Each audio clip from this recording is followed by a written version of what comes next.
Jamal and Kim's Inner Circle Health Tribe, episode 34. It so perfectly illustrates the power of flavor chemicals to get us to eat, to make food seem more delicious. It's time to reverse the imbalances in your life as you take the first step on your own journey towards personal change. Welcome to Jamal and Kim's Inner Circle Health Tribe, educating, empowering, and inspiring individuals to live healthier. Now here are your hosts and your guides to natural living, Jamal and Kim. Hi, welcome to Jamal and Kim's Inner Circle Health Tribe podcast. I'm Kim, and I'm joined with Jamal. Greetings, everyone. And peace and blessings. Yes, and this is episode number 34, featuring Mark Schatzker. And this interview that we're going to share is a powerful one. It's going to touch on an area that most people might know a little bit about, but it's some scientific information, some scientific research, and really getting down to the foundation, the nuts and bolts of food addictions in this country, obesity, and why all of this is happening. And Mark released a book, or he has a book out as a New York Times bestseller called The Dorito Effect. And we wanted to have Mark on the show because we wanted to talk about how our food is changing, how people are gravitating towards eating more processed foods that really have no nutrient content, but they cannot stop. And why is that? And in this interview, we dive down deeper into the cause behind all of this.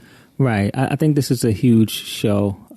So definitely pay attention, hang around to the end, where Mark gives out some tips on things that you can do to combat what's going on in the food industry, because there's a lot of things going on. We talk about this all the time on our show, just being aware of what's being done to your food and trying to have as much control over your food as possible, because these companies are manipulating the food and they're not thinking about the side effects to that food manipulation and what type of impact that's going to have on the long-term health of our society. So you definitely want to pay attention to this, and hopefully this will inspire you to eat more wholesome foods, more whole foods, and to get your foods from a farm, and to question your farmers and just be a part of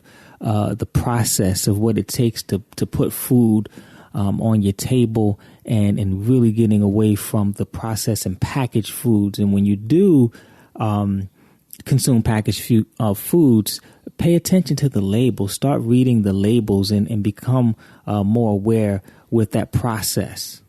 So if you're a parent, you have nieces and nephews, if you're struggling with your health, with your weight, this could be the culprit, as it is for most people with their food addictions and being controlled by their food choices. So make sure you listen into this whole interview, apply any information that you can, because it all starts with an awareness and making positive health decisions for you and your family. So let's dive into the interview. Hi, it's Kim and Jamal here, and today we are joined with Mark Schatzker. Hi, Mark. How are you? I'm great. How you doing? I'm doing wonderful. Yeah, greetings, Mark. Good to have you on. Yeah, I just want to say thanks for joining us, and we look forward to sharing some powerful information with our community today. And my pleasure. Great to be here. So before we dive in, what we like to do is share a little bit about you and some of the amazing work that you're doing. Mark Schatzker is the author of The Dorito Effect and Steak. His award-winning journalism has appeared in the New York Times, the Wall Street Journal, Conde Nast Traveler, and Best American Travel Writing. He is also a radio columnist for the Canadian Broadcasting Corporation and lives in Toronto with his wife and 3 children. Great, Mark. Real excited about diving into this show today. Me and Kim both have been reading your book, and yes.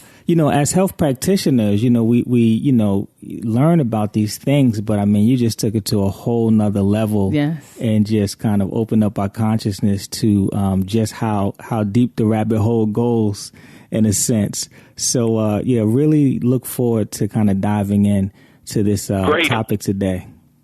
Yeah, well, it's about flavor and the way food tastes, and that's something dear to everyone's heart because we all need to eat to survive, right? That's the question. Right. Yeah. So before we dive into the book and other topics, for a lot of our listeners, this is their first time being exposed to your book as well as you. So why don't you take a moment to tell us about your personal story as far as you learning about the things that you did to lead to the work that you're doing right now. Who is Mark Schatzker? Yeah, well, I'll try and keep it brief. Everyone loves to talk about themselves, but very simply, I got into all this as a travel and food writer. I love to eat, and I love to travel. My first book is called Steak: One Man's Search for the World's Tastiest Piece of Beef, and it really is just that. I traveled the world searching for the greatest steak. You're probably wondering, how does someone who travels around trying to eat a great steak become interested in health and wellness and nutrition? That's the interesting thing.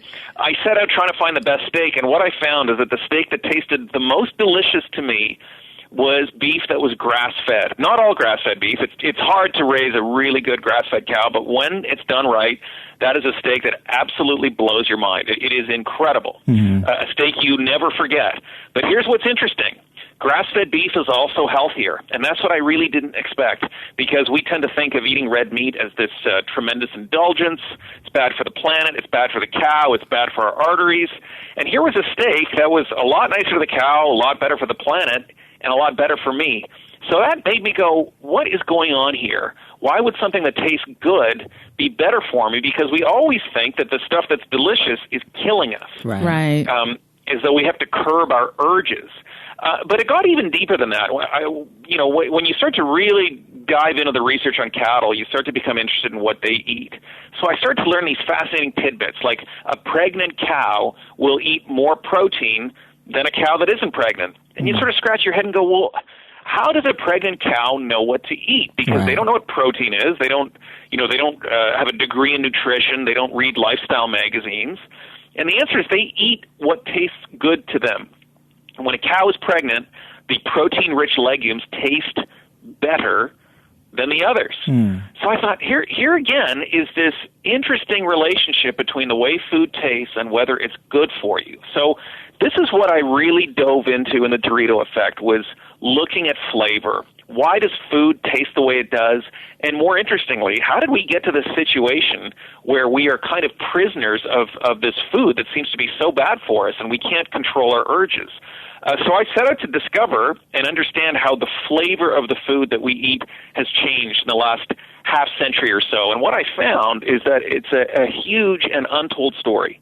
Yeah, definitely. And it just really it uncovers so much that is connected to a lot of aspects of health and nutrition that I definitely want to dive into. Now, you're living in Canada right now, right? Yes.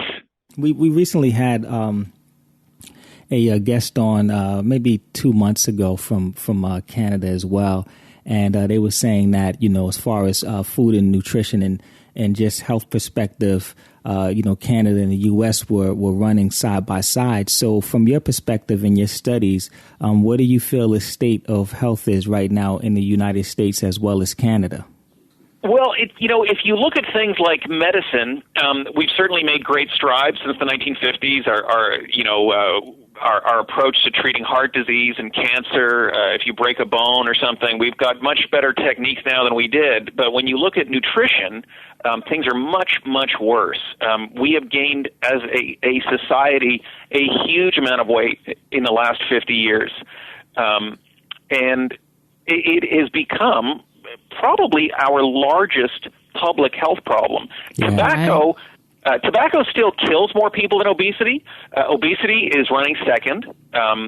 And obesity actually causes more morbidity, which is to say disease and suffering, than tobacco. Right. So they had to change the name of adult onset diabetes to type 2 diabetes because so many kids started getting it. So that tells you that there is really something fundamentally wrong. We've sort of vanquished most infectious diseases, and yet we are now really struggling with the food we eat. You know, the stuff that for millions of years we ate to survive is now the thing that's killing us. It's this really kind of weird state. Yeah. And you brought up the 1950s, and I know you kind of start from the beginning. You go back in your book to, you know, health and certain things going on, you know, in the early part of the 1900s. And like, what in your studies, what would you say the difference is health-wise between now to 2016 and the 1950s? Well, I would say it's the one thing in our, you know, conversation about food that has been going on for decades. The one thing we haven't talked about is flavor. We just kind of assume that, oh, you know, if it's delicious, it's just terrible for you. Don't go near it. But really, flavor is where so much of the change has happened. We've been focused on the macronutrients. We were focused on fat for a while. Everyone got very afraid of fat. About 10 or 15 years ago, we really started to beat up on carbs. Carbs are terrible. More recently, it's sugar, high fructose corn syrup. And of course, these things have implications for your health. But the question we haven't asked is, how do these nutrients get to your stomach? Because we don't eat the way you might take a pill. You eat because food is delicious. Right. Even if you're on a diet, even if you're eating Mediterranean diet or the DASH diet or the South Beach diet, you're still trying to maximize deliciousness. You find the cookbook with the best recipes for that diet. We all want food to be delicious. And when you know, deliciousness is about flavor. And flavor is what has really changed in our food system. And to be very blunt and simple about it, all the whole foods we grow, the tomatoes, chickens, the cucumbers, are getting blander and blander and blander, while the processed food is getting ever more delicious. Right. So if you think of humans as animals that are wired to find delicious food, we changed the delicious food. It used to be whole foods, now it's processed food. And guess what? People are eating processed food because they want their food to taste good. Right. And you raise a good point. I mean, we're health practitioners, and we own a holistic center here in New Jersey. And I would say out of all of the struggles that we have with our clients, the biggest struggle has been to really stick to the eating regimen because of this whole taste thing. I mean, this is our first time really critically looking at it, but it's a taste thing, being able to, make the natural things taste the way that the processed things do. And that has been a really, serious thing. So to really kind of dive into flavors and understanding them is huge. So ever since both of us picked up the book, we really haven't been able to put it down because it's so fascinating. And, for those who haven't read it yet or don't know about it, can you explain to us, like, what is the Dorito Effect and what made you title your book that name? Well, the Dorito Effect, very simply, is what happens when wholesome food gets bland and processed food gets really flavorful and delicious. People eat the wrong food, and it has consequences for our health. The book is fundamentally about flavor and how industry has used flavor to get us to eat foods that we should not be eating. The reason I called it the Dorito Effect is because what no one knows is that the very first ever Doritos were just plain tortilla chips, like the kind that you dip in salsa or a bean dip or guacamole, and they failed. They did not sell well. No one was all that interested in eating them. Mm-hmm. What changed was the addition of taco flavoring. And that took place in the mid-1960s, and that's because of technological changes. It was at last possible to add flavorings to make, something like a tortilla chip taste like a taco. What is so interesting is that nutritionally, Doritos didn't change. They were still, pieces of carb, deep fried, and so the nutritional impact on the body didn't change at all. Mm-hmm. What changed was the dose that people ate, because it went from something, a snack that no one was all interested in eating, it suddenly became a snack that people couldn't stop eating. Yeah, right. They ate lots more Doritos, so lots more of those carbs, processed carbs and fat were getting into their stomachs. It so perfectly illustrates the power of flavor chemicals to get us to eat, to make food seem more delicious. And this is what we haven't been talking about. As you guys know, you can tell people till you're blue in the face, hey, don't eat this, eat this. But eating comes from a part of the brain that isn't rational. It's not like deciding to buy life insurance or what kind of car do you want to buy. It's driven by urges, and we manipulate these urges with flavor chemicals. Right. So what role would you say flavor plays in food addictions and overall health?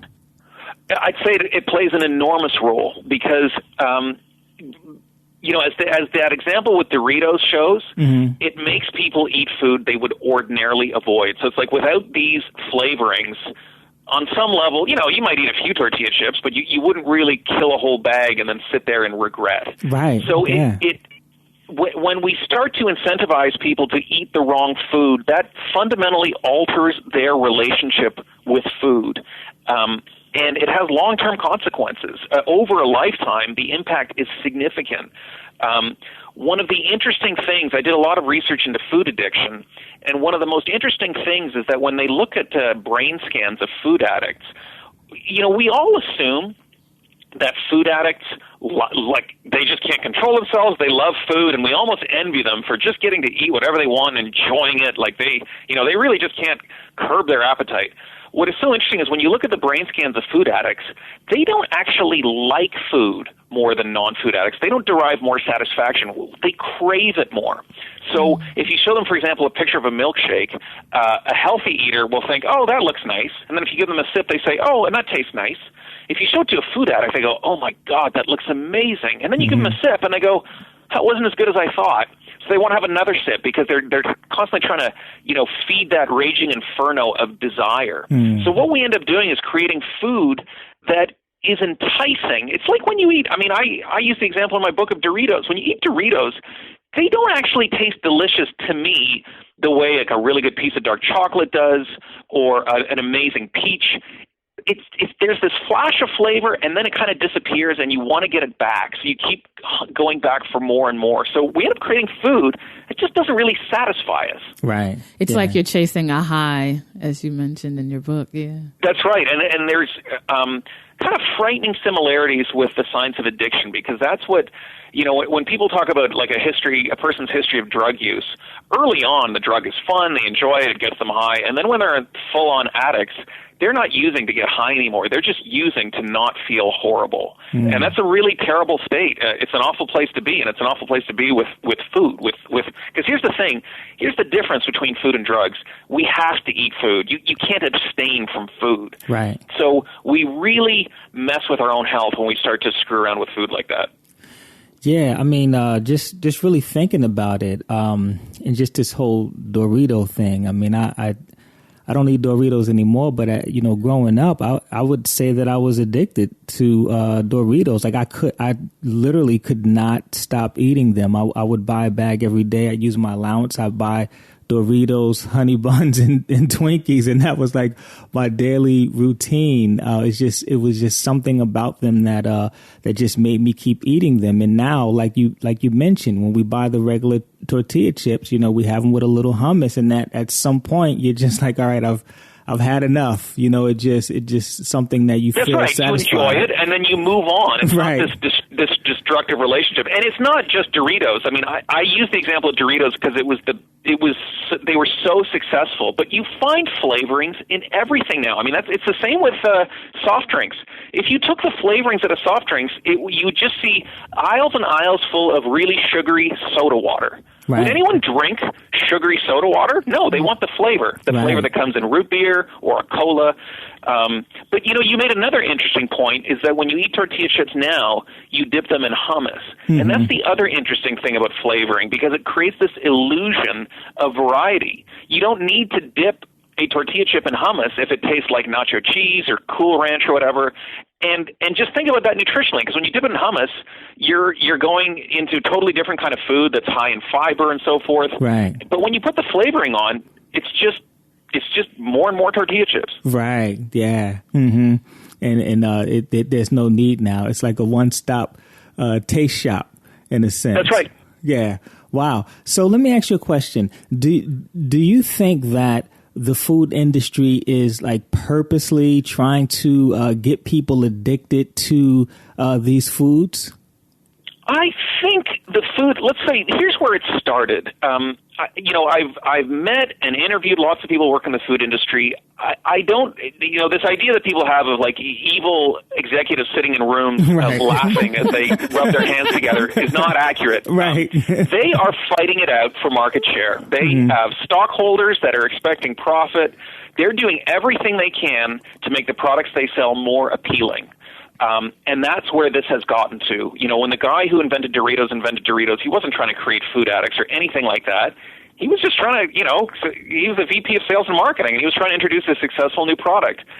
At this point, I think we're at a turning point now where companies need to be aware of what they're doing. That they cannot, I remember at one point I was being taken on a tour of a flavor lab, and I said, do you guys ever have because they were saying, these are the chemicals that make food taste good. And I said, do you guys ever worry about the consequences of this as far as people overeating? And they say, that's a personal choice. People just need to be aware of portion control. And I think to myself, it's not that simple. Right. If it were that simple, if it was something like wearing your seatbelt, well, people would do it. Right. But it's not. And that's I think the bridge that has to be crossed now. I don't think they can say it's just about portion control and personal choice, because we know it's not that simple. And we know the consequences are huge. Billions in terms of just the price of, in terms of healthcare and so forth. It's in the billions of dollars.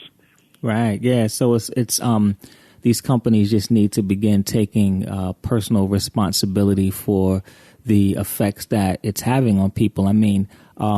You hear about all these different things, and the book definitely opened my eyes to just the original pure sincerity of, these different scientists and people setting out to just try to make a better product, and that during that process, not paying attention to other things that were shifting and changing. And then once it kind of becomes this monster that you have, now how do you control the monster when it has affected people's healths and things of that nature? So it definitely opened us up to that. And based on what we're reading, flavoring, it's a whole science. Based on what you're reading, companies are bringing in scientists, and they're spending, millions of dollars on flavoring, right?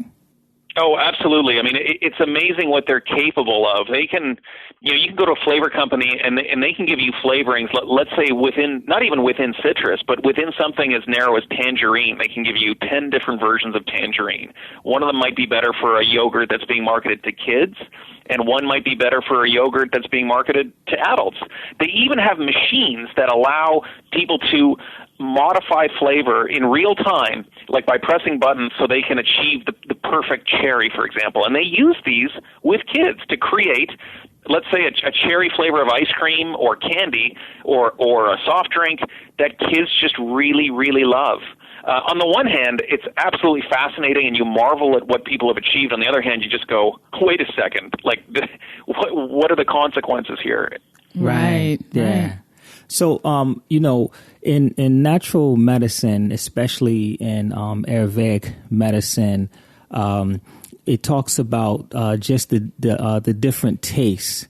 And with each taste, like if you just made sure that you hit all of the taste points in your diet, you're automatically going to touch on certain types of nutrition, like sour, with lemons and things of that nature, are going to bring a certain level of nutrition. Natural salts like, celery and things of that nature are going to bring a certain level of nutrition. So it's like our bodies, they crave these things, but they're going to get the nutrition along with it. So now you can hit all of those taste points without the nutrition, and that actually sounds pretty deadly. And that's a great way of putting it, because that's what really changed. It all changed with a machine invented called the gas chromatograph, which lets scientists unlock flavor, so they could basically figure out what compounds, what chemicals inside an orange or a piece of roast chicken or chocolate made it taste the way it did, and then they started creating them in the lab and then in factories and adding them to things. If you in the natural world, if you eat a variety of delicious foods, you're going to eat a variety of different things. Right. Fruit, vegetables and so forth. So like you say, that craving for variety and deliciousness brings you to many different foods that all offer something different nutritionally. When you create chemical flavorings, you sever that connection between nutrition and flavor. It's just flavor. The nutrition is just the same. It's carbs and sugar and all the rest of it. Right. So, our flavor system is really, really sophisticated and amazing. If you look at all your DNA, the biggest chunk is devoted to creating the nose and mouth, the system we have to sense the flavor in food. But it wasn't designed for a world where you could manipulate it. It was designed for a world where the flavor of cherry always brought you to cherries, and the flavor of pineapple always brought you to actual pineapples, not to pineapple gum, pineapple yogurt, a pineapple drink. And that's how we've really fooled ourselves, because this is the thing. All this food that we shouldn't be eating really is delicious. People love it. Like you said, your own experience growing up, it's really hard to put that stuff down. Right. Yeah. Well, one thing that you didn't use these specific words in your book, but it's kind of a buzzword in the health community is excitotoxins. Would you say that these flavorings and chemicals that they're using they're excitotoxins? Well, they are in the sense that they promote the kind of unregulated consumption of foods that we not only would normally avoid, but should avoid. And what you get, the best example is obesity, which is calorie toxicity. It's the consumption of too many calories. Toxicity is all about the dose, and America's problem, and Canada's too, is our dose of calories is just way too high. Right. And so we know the side effects of this, not eating real foods and just eating substances categorized as foods that taste good. But now with the chemicals that they're using to create these flavors, in your research, are they safe, or have some of them been proven not to be safe? No, I would say they're generally safe. If you look, for example, at the flavor chemicals they put in an orange flavored soft drink, those are many of the same chemicals you'll find in an actual orange. So, and this has always been the defense that the flavor industry uses. They say, well, this isn't dangerous. These are the same chemicals you find in real food, and they're right. They are the same chemicals. The problem is that they get you to eat too much. Right. They actually use flavorings in cigarettes too. Wow. They have. Yeah, for decades. In fact, I dug up a memo from the early 70s that where they said if you put flavorings in cigarettes, young teenagers like them better. It's how they would bring in new smokers, is through flavored cigarettes.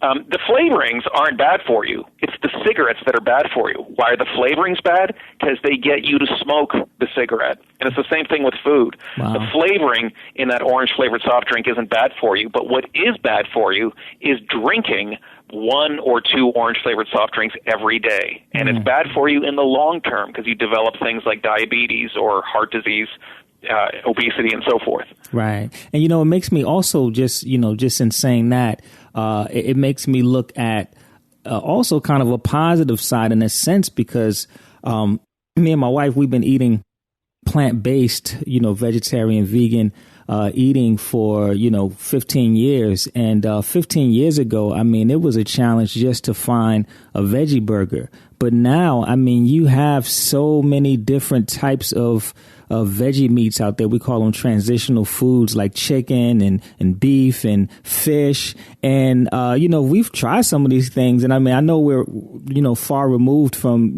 eating the real thing. But they taste to us like the real thing, and they fool a lot of people that taste them. And I guess that goes back to the flavor technology, right? It does, and it's funny because it's a question I get, because there's a lot of people working on foods like this, and they say they can use sort of the same soy-based substrate to create an imitation chicken, an imitation beef, and so forth. And there's often a very good intention fueling these kinds of developments, but I look at that and I think, well, how good can that be if this stuff all tastes the same, right? Or sorry, all tastes different, but it's leading you back to the same nutritional thing, right? That, I think, gets into a gray area. Not to mention, I've always found the most exciting vegetarian and vegan foods are real foods, not the fake hot dogs and all that. Yes. It's when you eat a really wonderful lentil salad or something that you go, wow, that's amazing. Right. Yeah, I agree. Yeah, I mean, you really bring up a good point. It is creating a gray area there. That's why we call them transitional foods, because you use them, in that transition. But ideally, you want to end up in a place where you're eating all of these real foods, these whole foods and things of that nature. And also you can see why that people are so addicted and stay in that transition phase, because the food, the natural flavors, it makes you crave it and you can't stop eating them. Yeah. No, that's right. And it's the same problem with artificial sweeteners, is that I think people initially thought these are a good thing because they give you that sense of sweetness without all the calories. But a lot of the research is showing that people who use artificial sweeteners are still at similar risk for things like obesity and diabetes. So what that tells me is part of the problem is it's still keeping that the body's expectation of sweetness really high.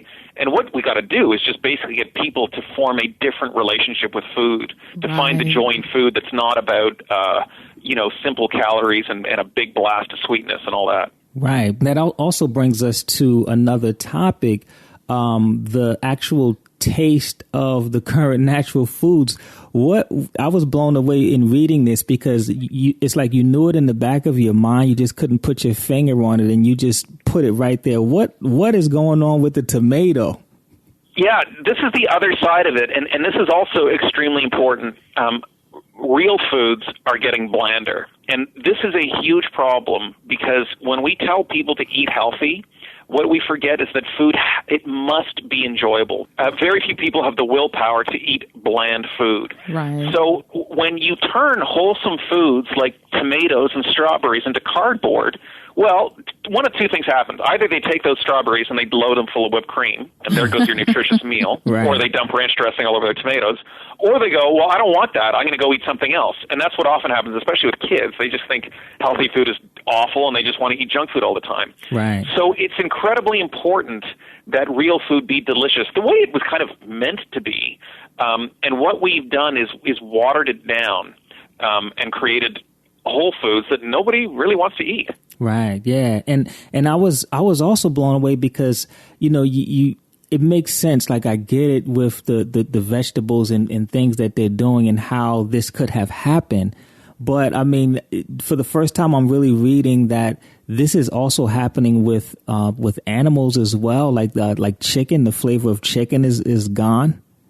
The flavor of chicken is nothing like it used to be. It's amazing, because if you look at old recipes for chicken, they almost look naive and stupid, because it will just say things like roast chicken will just have salt and pepper. Right. What's wrong with these people? I mean, don't they have taste buds? Because you look at a recipe now for roast chicken, and you brine it, and then you put like a spice rub on it, and all these things, and then hit it with herbs before you serve it, and a zing of like cider vinegar or lemon or something like that. But the reason is that chicken literally does not taste the way it used to, because like so much of the food we consume, we have optimized it for quantity, but we have not looked at quality. And a lot of it comes down to us. A lot of it's because everybody wants everything to cost 99 cents. Right. And so again, you get into that situation where you create food that isn't good on its own, so we end up blasting it with sauces and flavorings to make it delicious, and we end up changing our relationship with it. One of the biggest differences for me, I do eat meat, but I like things like heirloom chicken and grass-fed beef, but one of the things I find that's so interesting is when you eat better quality meat, your portion tends to go down because it's so much more satisfying. Right. And that's the question we never really talk about is satiety. Why are some foods satisfying and other foods not? If you go to McDonald's, you can put down 1,000 calories in no time, and you're hungry 45 minutes later. Yeah. But you eat a really wholesome, great meal. It's delicious, and you're satisfied. You're great until it's the next meal. You're not snacking all afternoon. Right. Yeah. So let me ask you a question.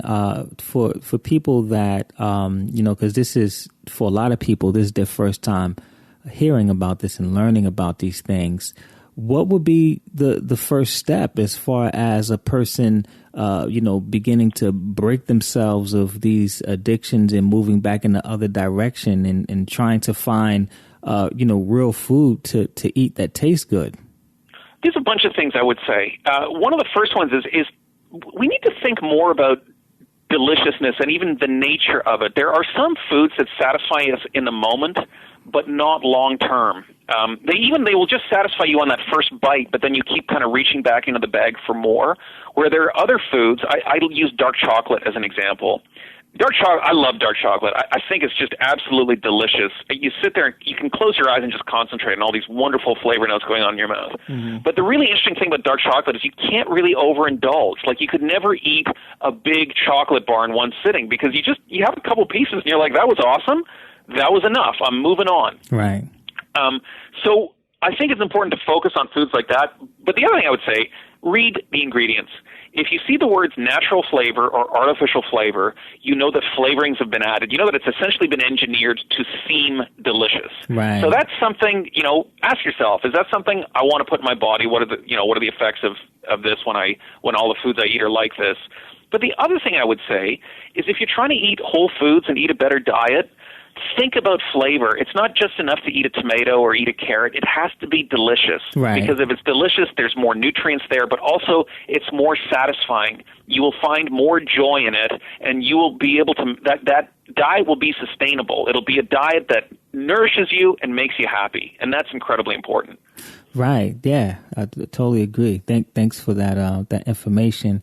And as far as your book is concerned, it's paperback and ebook. There's hardcover, there's paperback, there's ebook. The Dorito Effect, it's called. It's in stores. It's online. Okay, and so they can get it from your website, or they can get it from Amazon. Exactly. Yep.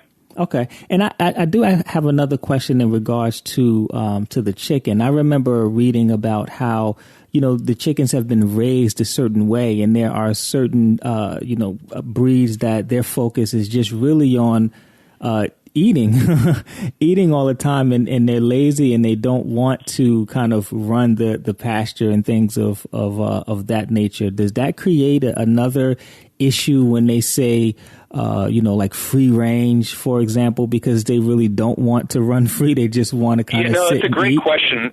Great question. And you're absolutely right. Modern chickens have been bred to grow super, super fast. They have a ravenous appetite. They just sit there and eat, basically. And it takes a modern chicken about 6 weeks to get big enough to eat.